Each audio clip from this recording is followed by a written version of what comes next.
Louder. A louder bell? Or just I should shout into the microphone. Well, welcome to the Cinco de Mayo meeting of Rotary Club of Des Moines. I am President Catherine Staub, and we are delighted to have you here today at the Embassy Club.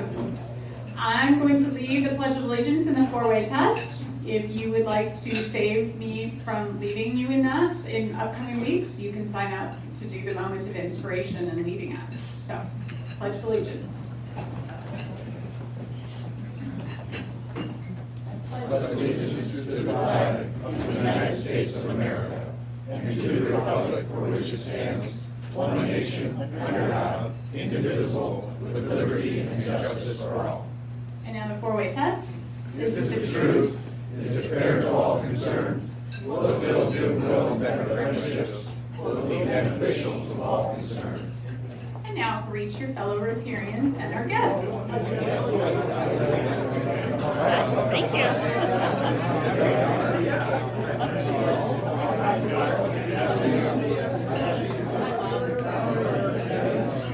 Thank you.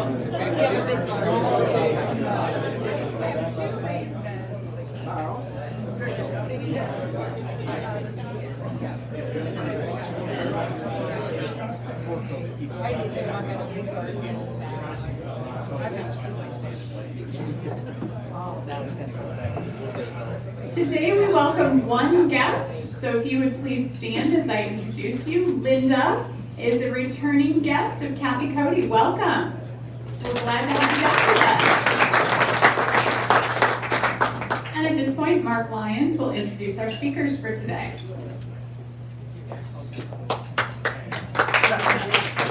Thank you, Gordon. I did need that. Thank you very much. Good afternoon. Before I introduce the speakers, I'm going to make a pitch. And the pitch is that Matt Music called me a few weeks ago and asked if I would fill in as the chair of the program committee for next year. In a moment of weakness, I agreed to do that. So if you're on the committee, thank you for your service. I look forward to working with you. You're going to get the survey for your input on upcoming speakers in the next couple of days, and I'd appreciate if you could respond to that promptly. Just a little bit about the process, just for those of you that are not on the committee. We get ideas from members throughout the year that are submitted to the program committee, and then the committee votes 2 or 3 times a year and ranks people that we think may be of interest, and then we just kind of work down through the list as I understand the process and fill the programs from there. So if you have ideas, we appreciate that. All anybody, just contact Kitty and submit your ideas. We've got about 40 programs a year that we need to fill. So we appreciate input from everybody to help us accomplish that. So our speakers today are from Habitat for Humanity, and they are passionate that everyone deserves a decent, affordable place to live. Our first speaker will be Lance Henning. He's the CEO of the Greater Des Moines Habitat for Humanity, a position he's held for 19 years. His habitat service includes leading the creation of over 420 affordable home ownership opportunities and more than 1,800 homeowner-occupied repairs. He recently completed 6 years on the Habitat for Humanity U.S. Council and currently serves on the public policy committees with the United Way of Central Iowa and the Polk County Housing Trust Fund, and on the board of directors for Homes of Iowa. Lisa Hauser started her housing career in 2008 with Habitat for Humanity in Marion County. In 2012, she became the executive director of Habitat for Humanity Iowa and continues in that role today. During her tenure, the Iowa Habitat Network has provided housing solutions to over 4,000 Iowa families. Lisa is appointed by Governor Reynolds to serve on the Empower Rural Iowa Initiative Task Force. She's a member of the Iowa Rural Iowa Development Council and serves on the board for the Iowa Housing Partnership. She's also active in various community organizations in her hometown of Marion. So please welcome Lance and Lisa.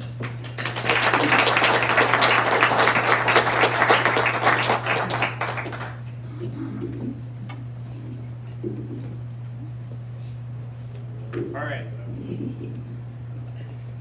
Well, thank you and welcome. So I'm Lance, and with Greater Des Moines Habitat for Humanity, and it is great to be here with the Rotarians. And I see some familiar faces. I know that a number of folks that have been a part of the club have been supportive of Habitat. And one of the people that I understand she just rolled off on there, but Bev Evans, a longtime member of this club, also a longtime person with with Habitat for Humanity. She served as the chair for Greater Des Moines Habitat for Humanity, and we work in direct service with housing, home ownership repairs, and education and counseling in Jasper, Dallas, and Polk counties. And then Bev also currently serves on the board of directors for Habitat for Humanity of Iowa, and I'm going to have Lisa explain a little bit what Habitat Iowa does. Yeah, thank you. So Habitat Iowa it's a statewide, it's like an association for the Habitat affiliates across Iowa. We have 25 affiliates that serve about half of the counties throughout the state. And the role that we play is really to bring them together for collaboration and partnership type opportunities so that they can help fulfill their goals in collaboration with the other affiliates in Iowa. So we are here and invited really to think about and talk about more of the state of affordable housing in Iowa and some of the activities and collaborative activities that are going, as opposed to talking just about Habitat for Humanity. So that's how we were invited here. So we're going to go ahead and talk about what's happening with housing across the state and here locally on what's going on. And so I think when we first think about that, we want to, let's see, got it? All right, just from Habitat's perspective, we believe in a place where everyone has a decent place to live. So, and decent and affordable become a component of that aspect on there. And so when you think about the field of play for housing, that's a really big arena. We are really focused and really good at affordable home ownership, both in creating and preserving affordable home ownership. And that's where we spend a lot of our time in being able to do that work. It is then thinking about all those other aspects and have a good understanding that they're all interconnected. So whether you're thinking about high-end housing, executive housing, or rental or affordable rental, they all tie together and they affect the affordable home ownership aspect too. And so it's important for us that everyone does have a decent place to live. So kind of going into thinking about that, the way when you talk about the housing challenges across Iowa and the way people first see it and it shows itself usually is around affordability. And so on the affordability side, we think about housing that it should be less than 30% of someone's income for the housing costs that they pay. And then when we really think it's unacceptable if someone's paying more than 50% of their income to cover their housing costs. So in Polk County, 1 in 8 households is paying more than 50% of their income for housing, and across the state it's 1 in 10. And so that really creates other challenges, and people are forced into decisions around that on what they have to do around just all their other aspects of living on there. And so when you're paying too much for housing, what happens then is that's when you go to the grocery store and you're not able to choose fruits and vegetables, that you start selecting what's cheapest, and it tends to be the less nutritious processed foods. Or you are then in a position where you are choosing the emergency room as your primary care physician. Or it might be that you have to work 2 or 3 jobs to be able to afford your housing. And working 2 or 3 jobs then means you're not there to be able to help with the homework with the kids or go to the soccer game. So the cost of housing, it plays a whole bunch of other pieces that have an impact. And so when you think about what's happening fundamentally, under all that, when you think about affordability and the cost of housing, it's housing supply that really drives a lot of this. And so this graph up here, if you look at the bottom 2 categories on there, so the red and the orange really represent housing created under $200,000. The left side of the graph it's a 20-year graph. The left side, 20 years ago, 50% of the housing created was $200,000 or less. 10 years ago, it was 40%. And then this graph is a year old on there, and effectively the orange bar, which is $200,000 or less, has gone away. There's essentially no housing under $200,000 being created today. This also really kind of looking at housing supply. So the top line is the average sales price of housing in the Des Moines metro area. The bottom line is the median income. And so this is a 10-year graph, and if you look at what's happened over the timeline on here, that median income has essentially tracked about inflation. So it's been about 3% is the change happening here. The housing is about 6%. And the difference in that really comes down to housing supply. Because there is not enough housing being created, then the housing's been outpacing inflation significantly. And this goes back, you could actually take this back 3 decades and you would see the same trend happening. So we've been underbuilding housing for decades at this point. And then in the last couple of years, like, there's good news that wages have been going up. So wages actually went up 8% on there, but then housing costs went up 17%. So the gap keeps growing in there, and so then it's easy to see that that creates an affordability gap. So the green line is kind of a simple representation of affordability, and if someone's in a strong financial position, they essentially can afford 3 times the house of their income. And so if you take the median income on here and you look 10 years ago, you can see that the median income could afford the average sale price that was happening in the metro market on here. About 5 years ago, 6 years ago, that line crossed and the housing became more expensive on there. And then now you look at today and you can see that the blue line, the housing, is significantly more expensive than what people can afford. And so that gap between the blue line and the green line is really an affordability gap that's happening in the market. The one other point that we want to kind of highlight on there is housing stability. And we could go a lot of directions with housing stability, and we could do a whole presentation on that, because you can get into what's happened through COVID on mortgage forbearance and eviction prevention. In our daily work, we often think about it as the existing housing stock and preserving that existing housing stock, that housing stability and keeping people in their home. And so we do that on a regular basis. When you think about the housing stock across Iowa, 35% of the housing is over 70 years old. And so that means it needs attention, and there needs to be work done to be able to maintain that. We do, through our repair program on a regular basis, work on that, on trying to maintain the existing housing stock, keeping people in their homes.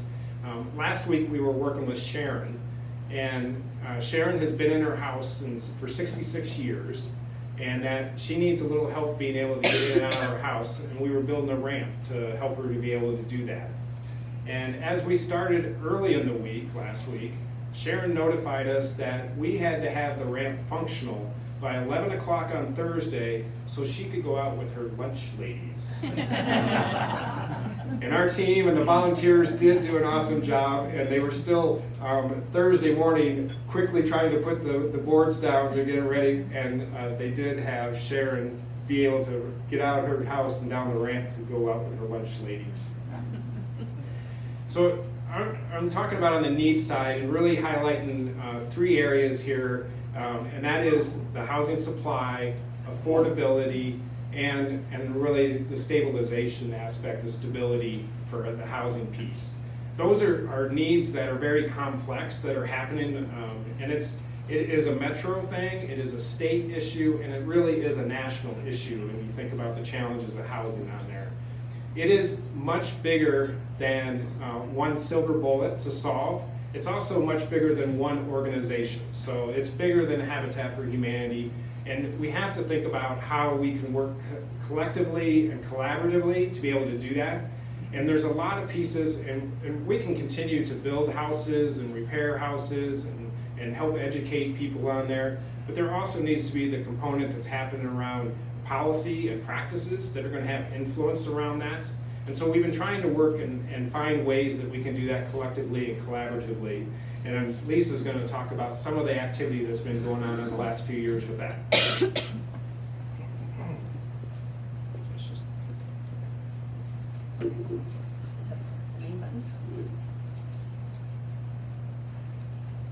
There we go. All right. Well, yeah, so as I was introduced, I'm the Executive Director with Habitat for Humanity of Iowa, but I also serve as a board member of the Iowa Housing Partnership. And so I'm going to spend a little bit of time talking about the Iowa Housing Partnership and how different housing organizations have been able to come together and really talk about housing policy and how do we promote good policies for all types of housing throughout the state. And so in the Iowa Housing Partnership started in 2018 when a group of housing organizations got together and said, you know, it'd be really great if we all would start to collaborate so that we could all kind of be sharing the same message, right? You know, we'd all been up there talking about what the housing needs were that we saw, but we were kind of in our own silos. And so the Iowa Housing Partnership was formed really as a way to bring the housing organizations together to be able to talk in a unified voice. And so we're a membership organization. We have approximately 200 organizations, financial institutions, local housing trust funds, Habitat for Humanity, for-profit, nonprofit developers, really anybody that has an interest in affordable housing is welcome to be a member.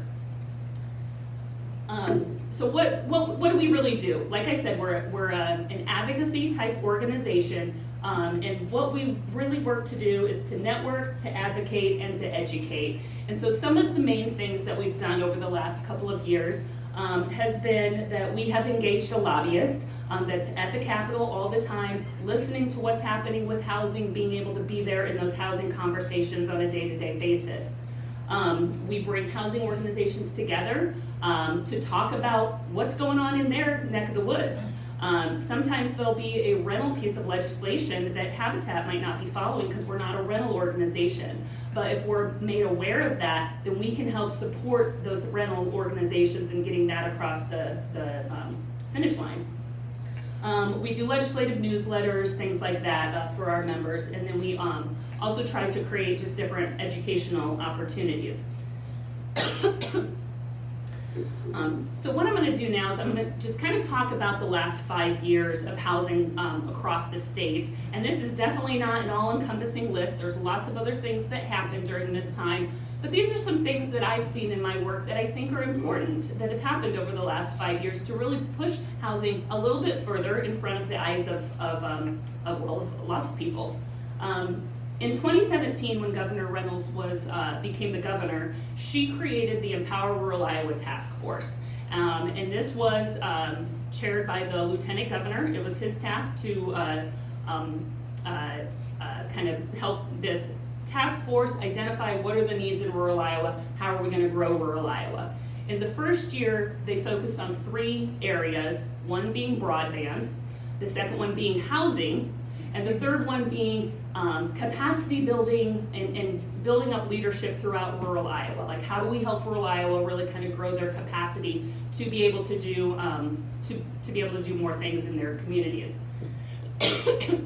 And that, I think, was a really great opportunity for rural Iowa to say, hey, we need help with housing. Metro areas, I mean, all areas need help with housing, and I'm not saying that they don't. But metro areas tend to have staff at their cities and their county levels that are able to make this their full-time job, right? Thinking about housing. And so when rural Iowa really started pushing, saying, we need help with housing, that was a big key piece in kind of moving this forward. The Iowa Housing Partnership started in 2018, and I already shared about that. But I do think that was another thing that kind of pushed forward, and we're all starting talking together about what's happening in housing. We also really started seeing that a lot of business leaders and economic development groups were saying, we need housing. This is really a barrier to our growth, especially out in rural parts of Iowa where there may be jobs, but those businesses can't get employees to move there because there's nowhere for them to live. And so businesses have really started saying, look, housing is becoming a barrier for us to bring employees to where we need them to work. Many cities across Iowa are saying, look, we need help with housing because it's really becoming a barrier for us to be able to grow. And so all of these things kind of happening over the last 5 years, we're really starting to get a lot more conversations happening about what do we do about housing. And then we enter a global pandemic. So as if COVID isn't, challenging enough with all of the different areas, you think about what we're doing. We're asking people to stay home, right? Well, some people don't have a very good home to stay in. We're asking people, hey, you'll be safe if you stay home. Well, not if your house is full of mold, lead, and asbestos, especially with a respiratory virus going around. So it brought a lot of things to the forefront and really also helped push, open the eyes that, hey, we need to do something about housing. And and Governor Reynolds didn't set up this advisory board for housing, I want to stress, but she then created a COVID-19 Economic Recovery Board. Some of you may have been on different committees or participated in this. Is what this board did is it created lots of different committees on all different industries across Iowa. So there was agriculture, there was business, there was education, healthcare, broadband. There was committees, and then there was subcommittees, and everybody was talking about what do they think is going to help Iowa come out of this pandemic and really grow our economy. And so the housing subcommittee that was working under this advisory board identified 2 areas. And these 2 areas were, we really need to increase the supply of housing options for all Iowans, but particularly for those in the lower income brackets.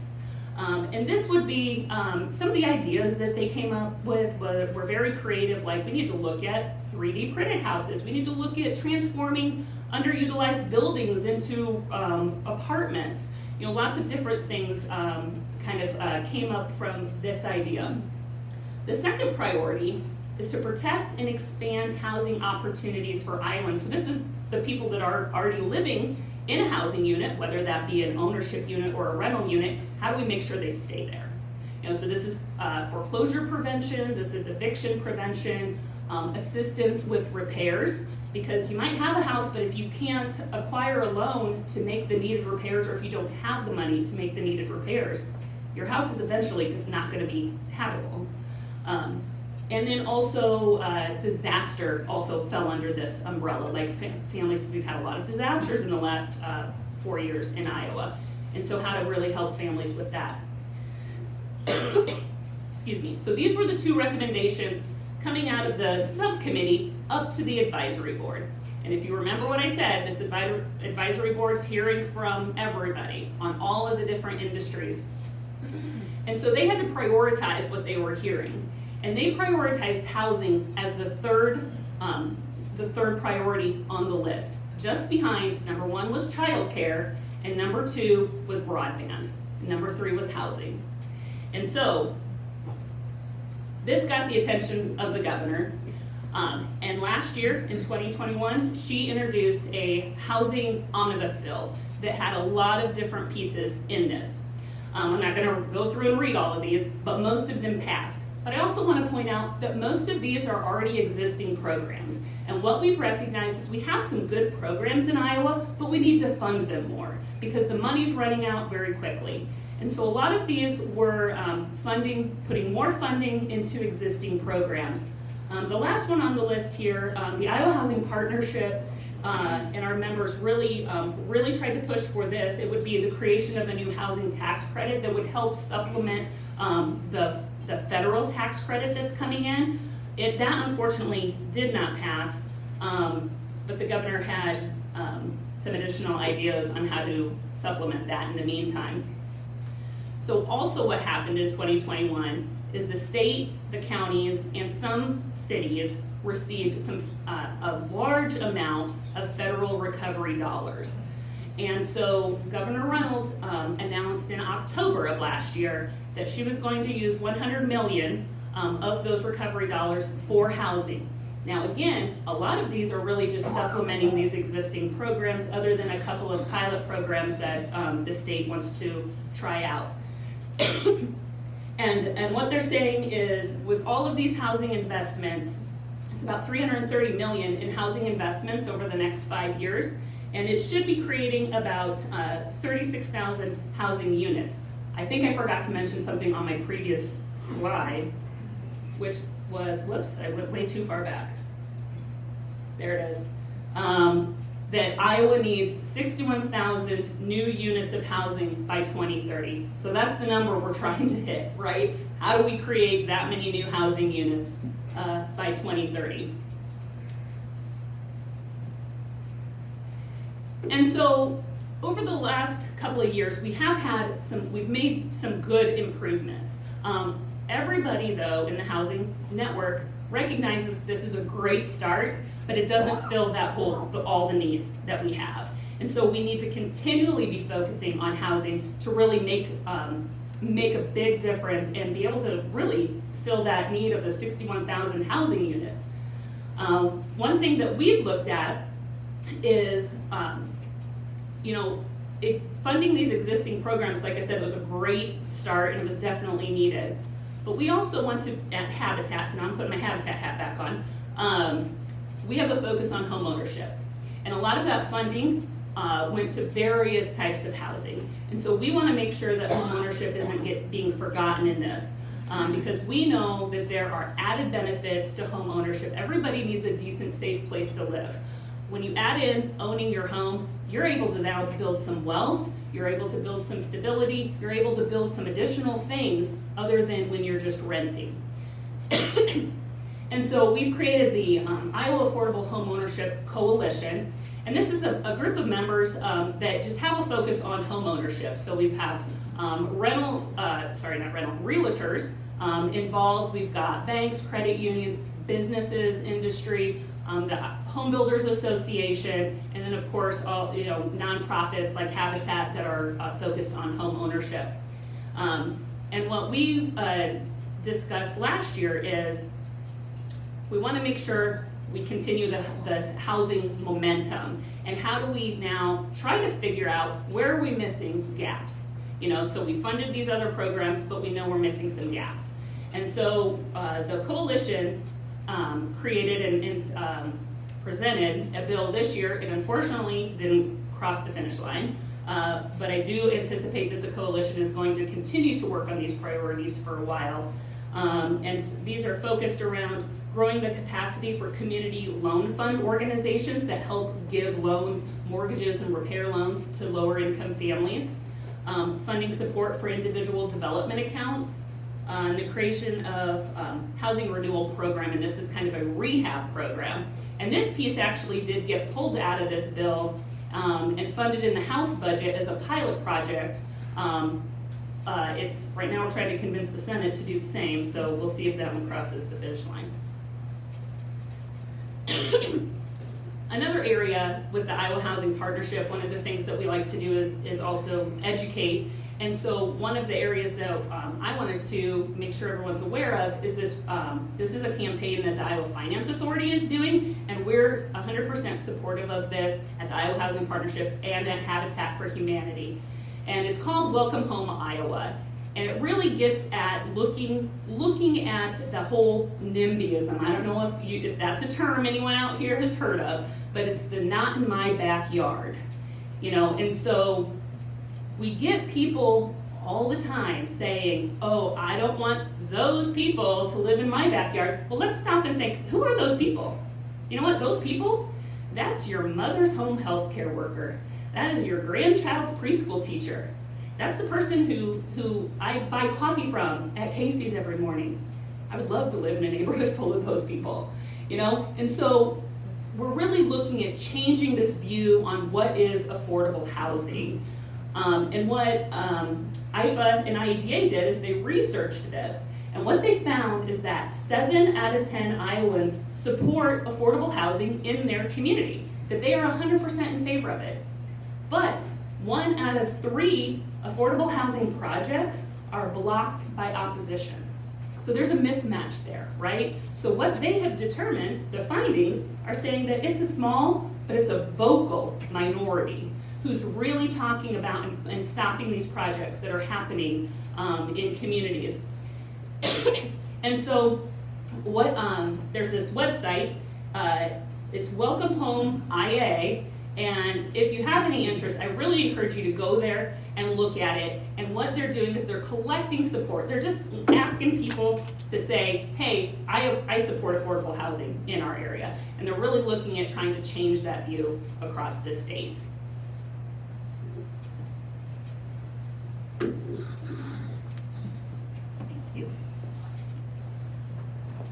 I would just say one other thing on the welcome home piece on there, that Iowans are supportive of affordable housing. When they did that survey across the state, they did all kinds of demographic cuts on there, and it didn't matter who they were looking at, it was supportive. It was, even surprising, it was like even Cyclones and Hawkeyes were supportive. And Bulldogs were also. So it didn't matter how you slice it, in general, Iowans were supportive of affordable housing on there. On the local side on there, I think it's really important to highlight a piece, because when we talk about housing supply, so much is impacted by the local and its zoning aspect on there. And there's a long history with zoning on there, and so in the past, in the decades, zoning was actually used for racial segregation. Des Moines has many neighborhoods that if you go back on the original covenants and the deeds, it was black people could not live in those places on there. And today it's still used with economic segregation, and it has divided up the way our city is put together. And we need to think about how we look at this to be able to have all types of housing and all sizes of housing, and we need to do it regional. It's not a Des Moines thing, it is all communities across the metro area that need to really look at the zoning and be able to do this in a different way. And it is, I think, a piece to be able to think about as a starting point is to ask the question of, and it's citizens, council members, city staff, and it's, does your housing reflect your jobs? So do the houses in your community reflect the people in your community? And that's a great starting point for the conversation. And so I think from that aspect on there, we just want people to think a couple of things. One is, housing really is actually a part of the infrastructure, and it really is a critical part of the infrastructure. If we want a healthy regional economy, we need good infrastructure, and we need a good variety of housing types, and we need to be able to have everyone have access to that infrastructure. And just, I think lastly on there, just thinking that, knowing that it's important to solve this housing piece. And if we don't get the housing piece right, we're not going to get the education piece right, we're not going to get the health piece right, and people aren't going to have the livelihood that we want them to have here in central Iowa. So I think we're kind of running down on time on there. But, there's a lot of activity happening here in Greater Des Moines Habitat for Humanity. We're working towards 40 homeownership opportunities, 250 homeowner-occupied repairs, and then we have a big education counseling program that we work with on there. From Iowa's perspective on there, Habitat is active in 56 counties on that, and there are people all over the state that are thinking about housing in the way we're talking about it today. And we'd love to have support and people get involved on that. So certainly there are opportunities to get involved with the Iowa Housing Partnership, get involved with Habitat for Humanity, and the one thing everyone in this room could do as we go into another election cycle on there, whether it is local, state, or federal, ask the candidates, what is their view on affordable home ownership? What is their view on affordable housing? And we would love to have all of you asking the candidates that question. So, thank you. We appreciate the opportunity to be here. Hope you learned just a little bit of what's happening in housing for the state on there, and that it is something that is important and critical for the state and our region. You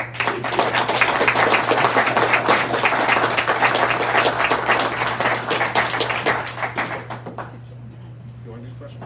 We have questions. All right. Yeah, time for questions. I'm curious with the economy and the pricing for building and construction of materials right now. When you're showing that graph with the median income in, I don't know, 65,000 or something like that now, and the home price should be no more than 3 times that. What is the cost of building a home for a family of 4? How does that math work now with the price of materials and labor and all of that? So since COVID, our costs are about 33%. So it means from our standpoint on the piece, actually the interesting thing that's happened on this is how many times I've been asked about how we've raised our house prices. Well, our families pay what they can afford. We provide an affordable mortgage, they pay what they can afford. We don't have that option to raise the price on there, so it means that we have to raise more from the community because the gap continues to grow on there. So, What is that gap now? what is that? What is the cost of building a house? So versus- we have been running right around $200,000 on there. So, and it wasn't too long ago, we thought $125,000 was expensive. So, We've seen housing sizes get bigger and bigger and bigger, and I know there was controversy within the last year or so on, what's the, I guess, zoning or what minimum house size. But who opposes smaller homes? I mean, why are there not just smaller homes? They'll make it affordable. So we did have a robust conversation with the city here a few years ago as they changed their zoning policy on there.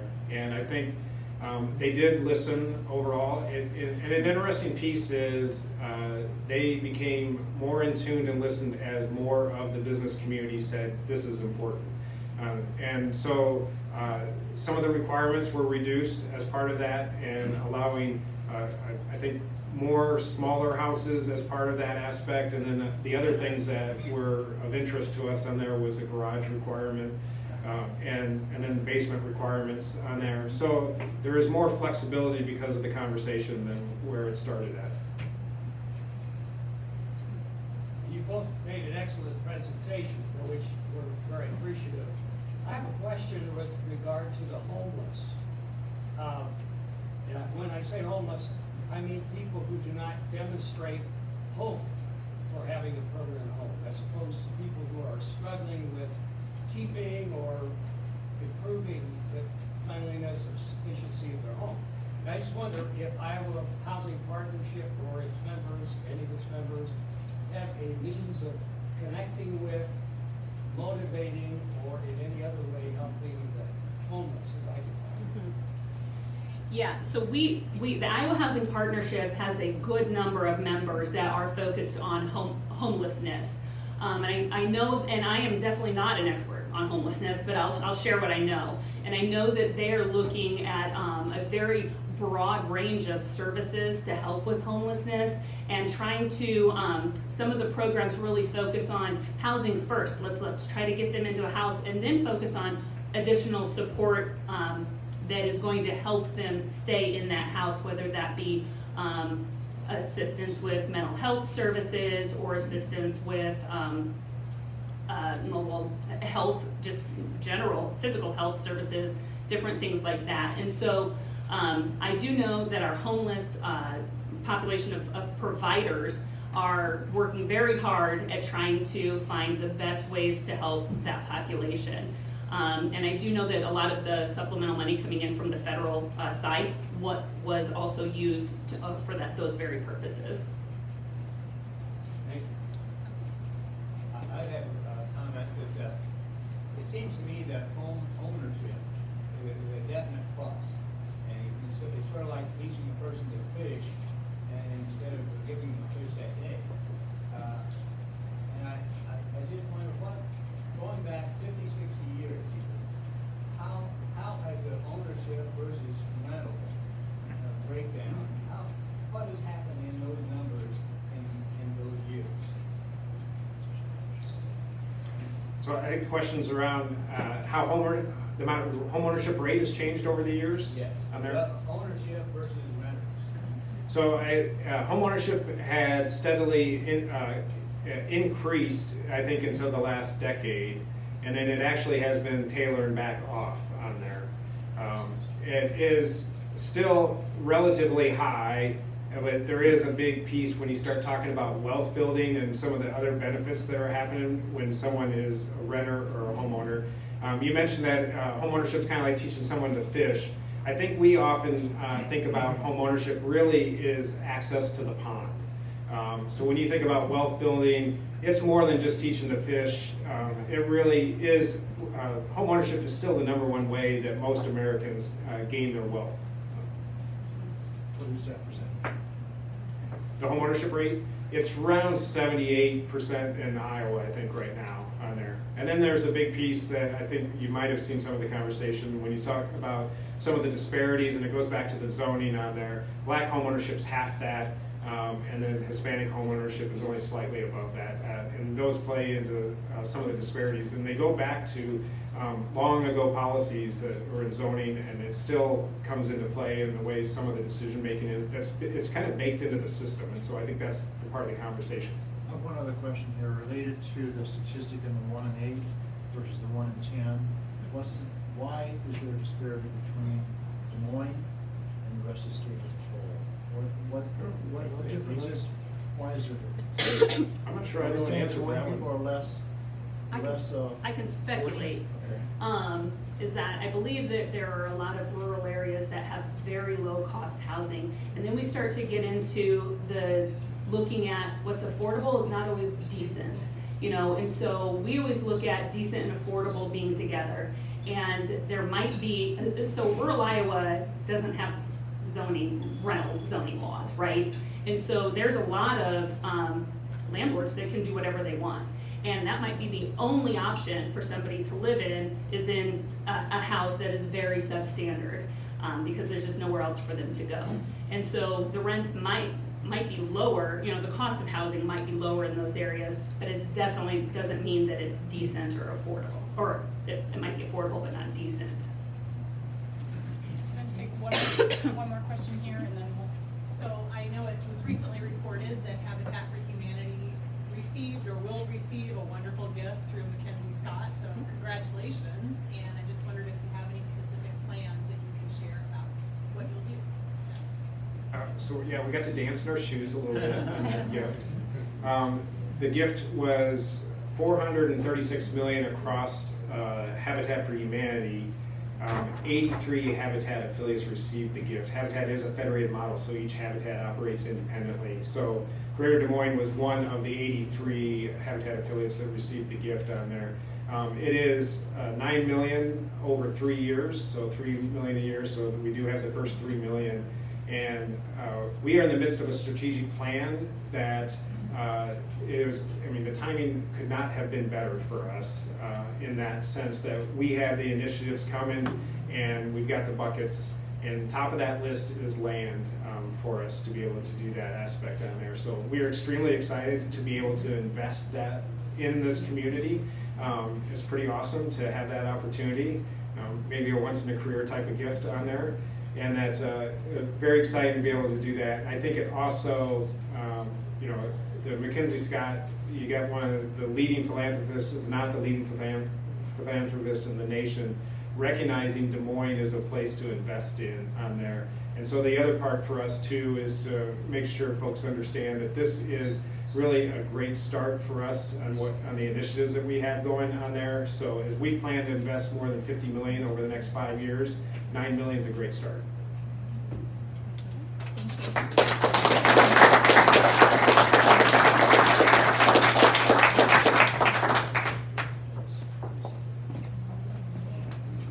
Thank you, Lance and Lisa, for your presentation today and for everything that Habitat does for our community and across the state. We are donating a book in your honor through our Rotary Rosie Reader Van through the Des Moines Public Library Foundation. Last year, as you know, our Rotary Club Foundation donated $40,000 to purchase the van through our community grant program. Upcoming meetings here at the Embassy Club. Think about somebody you know who would like to come and invite them, and make sure you and your guest is registered by 9 a.m. on Wednesday. So you will see there is no meeting on the 12th. There was an explanation in the bulletin that I will briefly summarize. Embassy Club cannot host us that day. We had plans in place for an evening social, but then we found out that DMARC was hosting their annual fundraising gala that evening, and Matt Unger is a member of our club, and we certainly did not want to have a social event that was scheduled opposite of a major fundraising effort for one of our members, and that is why we canceled that social. We believe that that adheres to the four-way test. So we are disappointed not to be together with you next Thursday, but that is why. Then on May 19th, we have Judge Belcher, District Associate Judge. And on May 26th, Nora King. She was an outbound Rotary Youth Exchange student, and she will be talking about her experiences as an exchange student during the pandemic. So be sure to come to both of those upcoming meetings on the 19th and 26th. Thank you so much for being with us today. Thank you for being part of Rotary Club of Des Moines, and we are adjourned, and we'll see you in 2 weeks.